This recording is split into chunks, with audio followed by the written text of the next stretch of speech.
कभी सोचा है कि एक ऐसा एलिमेंट जो हमारे यूनिवर्स में इतना कम है, वो हमारे चारों तरफ और यहाँ तक कि हमारे अंदर कैसे मौजूद हो सकता है? आज हम कार्बन की इसी दिलचस्प दुनिया में उतरेंगे और जानेंगे कि आखिर क्यों ये जिंदगी का आधार है। तो शुरुआत एक पहेली से करते हैं। सोचिए, एक एलिमेंट जो अर्थ के क्रस्ट का 0.05% भी नहीं है, वो पूरी जिंदगी का, लाइफ का फाउंडेशन कैसे हो सकता है? यही तो है कार्बन का पैराडॉक्स, और आज हम इसी गुत्थी को सुलझाने वाले हैं। जरा आंकड़ों को देखते हैं। हमारी जमीन में जितने भी मिनरल्स हैं, जैसे कोयला या पेट्रोलियम, उनमें सिर्फ 0.02% कार्बन होता है। ये तो बहुत ही कम है ना? और अगर हम एटमॉस्फेयर की बात करें तो वहाँ कार्बन डाइऑक्साइड की फॉर्म में बस 0.03% कार्बन है, मतलब ऑलमोस्ट कुछ भी नहीं। तो सवाल यही है कि इतनी कम क्वांटिटी में होने के बाद भी हमारा खाना, हमारे कपड़े, दवायां और यहाँ तक कि हमारी अपनी बॉडी, सब कुछ कार्बन से कैसे बना है? ये हमारी मॉडर्न लाइफ का फाउंडेशन है। इस पहेली को सुलझाने का जो पहला क्लू है ना, वो कार्बन के एटम के अंदर ही छिपा है। चलिए कार्बन की यूनिक बॉन्डिंग डायलेमा को समझते हैं। देखिए, कार्बन का एटॉमिक नंबर है 6। इसका मतलब सीधा सा है, इसमें 6 प्रोटॉन है और 6 इलेक्ट्रॉन। लेकिन इसकी असली ताकत इसके बाहरी शेल में मौजूद 4 वैलेंस इलेक्ट्रॉन्स है। यही है इसकी पूरी केमिस्ट्री का राज। अब देखिए, कोई भी एटम स्टेबल होने के लिए अपना बाहरी शेल पूरा भरना चाहता है। कार्बन के लिए इसका मतलब है या तो वो 4 इलेक्ट्रॉन्स ले ले या फिर 4 दे दे, पर दोनों ही रास्ते आसान नहीं है। 4 एक्स्ट्रा इलेक्ट्रॉन्स को संभालना बहुत मुश्किल है और 4 इलेक्ट्रॉन्स को छोड़ने में बहुत ज्यादा एनर्जी लगती है। तो कार्बन करता क्या है? कार्बन इसका एक बहुत ही ब्रिलियंट सोल्यूशन निकालता है। ये ना तो इलेक्ट्रॉन्स लेता है और ना ही देता है। ये इलेक्ट्रॉन्स की शेयरिंग करता है। कार्बन अपने वैलेंस इलेक्ट्रॉन्स को दूसरे एटम्स के साथ शेयर करके कोवैलेंट बॉन्ड्स बनाता है, और यही है इसका सीक्रेट वेपन। आयोनिक बॉन्ड्स को आप लेन देन समझ सकते हैं। एक एटम इलेक्ट्रॉन देता है, दूसरा लेता है। लेकिन कोवैलेंट बॉन्ड एक पार्टनरशिप की तरह है। यहाँ दोनों एटम्स इलेक्ट्रॉन्स को शेयर करते हैं, जिससे कोई चार्ज्ड पार्टिकल्स नहीं बनते और कंपाउंड्स की प्रॉपर्टीज भी बिल्कुल अलग होती हैं। मीथेन का एग्जाम्पल लेते हैं। कार्बन को चाहिए 4 इलेक्ट्रॉन्स और हर हाइड्रोजन को चाहिए 1। तो कार्बन क्या करता है? वो अपने चारों इलेक्ट्रॉन्स 4 हाइड्रोजन एटम्स के साथ शेयर कर लेता है। नतीजा, सब स्टेबल, सब खुश।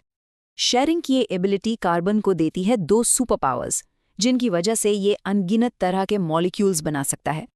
पहली सुपर पावर है टेट्रावैलेंसी। इसके 4 वैलेंस इलेक्ट्रॉन्स की वजह से कार्बन एक साथ 4 अलग अलग दिशाओं में बॉन्ड बना सकता है। बेसिकली एक मास्टर नेटवर्कर है। और दूसरी सुपर पावर है कैटनेशन। ये कार्बन की एकदम यूनिक एबिलिटी है, मतलब वो खुद के ही एटम्स के साथ जुड़कर लंबी स्टेबल चेन्स बना सकता है। ऐसा कोई और एलिमेंट इतनी अच्छी तरह नहीं कर सकता। इसी कैटनेशन की वजह से कार्बन लंबी सीधी चेन्स बना सकता है। ये वही चेन्स हैं जो प्लास्टिक और फाइबर्स का बेस बनती हैं, जो हम रोज इस्तेमाल करते हैं। पर रुकिए, बात यहीं खत्म नहीं होती। कार्बन ब्रांच्ड चेन्स भी बना सकता है, जिससे मॉलिक्यूल्स और भी ज्यादा कॉम्प्लेक्स और डाइवर्स हो जाते हैं। और तो और ये कॉम्प्लेक्स रिंग्स भी बना सकता है, जैसे बेंजीन, जो कई दवाइयों और इंडस्ट्रियल केमिकल्स के लिए बहुत इंपॉर्टेंट है। सच में कमाल है ये। अगर ये देखना है कि स्ट्रक्चर से कितना फर्क पड़ता है, तो डायमंड और ग्रेफाइट से अच्छा एग्जाम्पल क्या होगा? दोनों ही प्योर कार्बन है, लेकिन एटम्स के अलग अरेंजमेंट की वजह से एक है दुनिया का सबसे हार्ड सब्सटेंस और दूसरा इतना सॉफ्ट कि आपकी पेंसिल की लीड में यूज होता है। अमेजिंग है ना? तो ठीक है, ये सब तो हुई एटम की बातें, पर हमारी दुनिया में, हमारी लाइफ में ये सब क्यों मैटर करता है? चलिए देखते हैं। कभी सोचा है कि साबुन मैल को कैसे साफ करता है? इसका पूरा राज सोप के मॉलिक्यूल में छिपा है। इसकी एक लंबी कार्बन की पूंछ होती है, जिसे तेल और गंदगी पसंद है, और एक सिर होता है जिसे पानी पसंद है।